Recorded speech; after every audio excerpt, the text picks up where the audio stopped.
Assalamualaikum warahmatullahi wabarakatuh. Indonesia tengah diselimuti duka atas hilangnya kapal selam KRI Nanggala 402. Kabar terbaru, TNI Angkatan Laut telah menemukan serpihan kapal selam KRI Nanggala 402 di perairan Bali. Tentunya banyak pihak yang turut berduka cita dan mendoakan agar kapal dan para awak segera ditemukan. Angkatan Laut Republik Indonesia yang merupakan cikal bakal TNI Angkatan Laut pernah mengalami masa kejayaan di era 1966.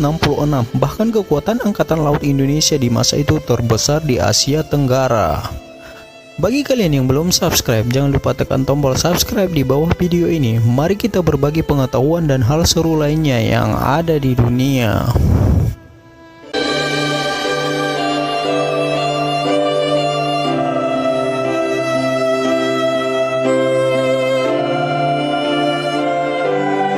Ketika itu, Indonesia memiliki kapal selam jenis Whiskey kelas buatan Uni Soviet, dua kapal induk untuk kapal selam yaitu KRI Ratulangi dan KRI Tamrin, dua kapal penangkap torpedo, dan satu kapal penyelamat. Kehadiran armada perang tersebut menjadikan Indonesia sebagai negara yang memiliki kekuatan angkatan laut terbesar di Asia Tenggara. Sayangnya predikat itu kian memudar seiring dengan menyusulnya jumlah kapal selam yang ada saat ini. Bisa dibilang keperkasaan Angkatan Laut Indonesia itu tak terlepas dari lobi hebat yang dilakukan Presiden pertama RI, Soekarno. Bayangkan dengan kondisi ekonomi yang terbatas, ditambah dengan hiruk-pikuknya suasana politik ketika itu, Indonesia mampu meyakinkan Uni Soviet untuk pengadaan kapal selam jenis Whiskey kelas yang tergolong memiliki teknologi canggih.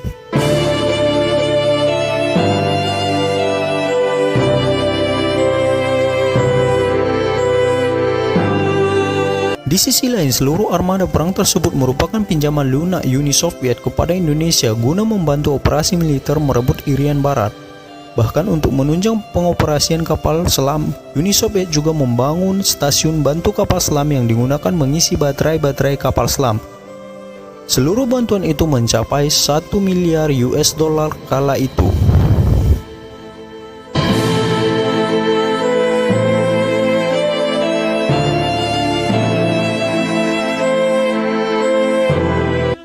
Tentunya dengan kehadiran 12 kapal selam, 2 kapal induk kapal selam, 2 kapal penangkap torpedo, dan 1 kapal penyelamat dalam komando jenis kapal selam itu menjadikan Angkatan Laut RI kian berwibawa.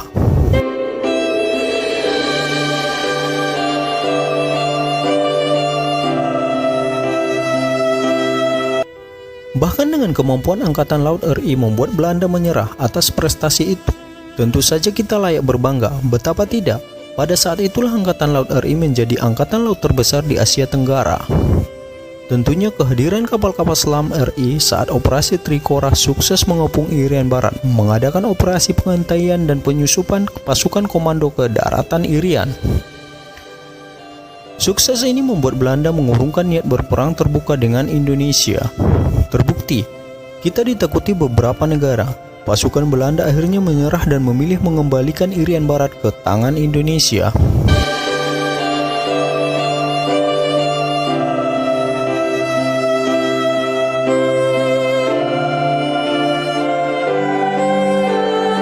Bahkan jika ada yang berani sembarangan melewati perairan Nusantara tanpa izin, betapa kapal induk Inggris HMS Victorious harus siaga penuh saat melewati Selat Lombok pada tahun 1964.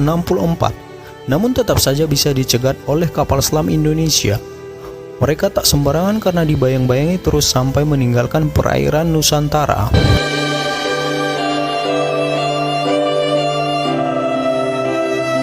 Di lain kesempatan, kapal selam Indonesia dengan mudah bisa menyusup ke perairan pantai utara Australia.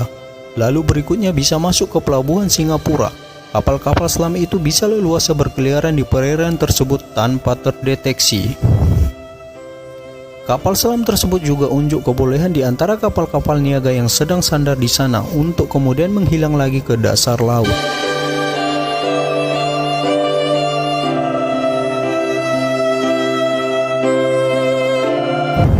Tak terbayangkan pula kapal-kapal selam Indonesia generasi 1960-an juga boleh dilengkapi peluru kendali, mirip rudal Polaris seperti yang dimiliki kapal-kapal selam modern Angkatan Laut Amerika Serikat.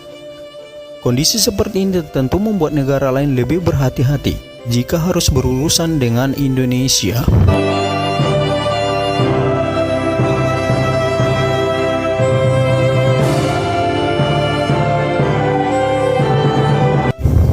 Keandalan kapal selam Indonesia generasi Whiskey Class itu lalu dilanjutkan generasi berikutnya 209 kelas buatan Jerman Barat. Kapal selam yang benar-benar baru ini lebih modern dan nyaman dari generasi sebelumnya. Ruang kabin sudah dipasangi penyujuk udara sehingga para awak kapal tidak lagi kepanasan seperti ketika mengoperasikan Whiskey Class.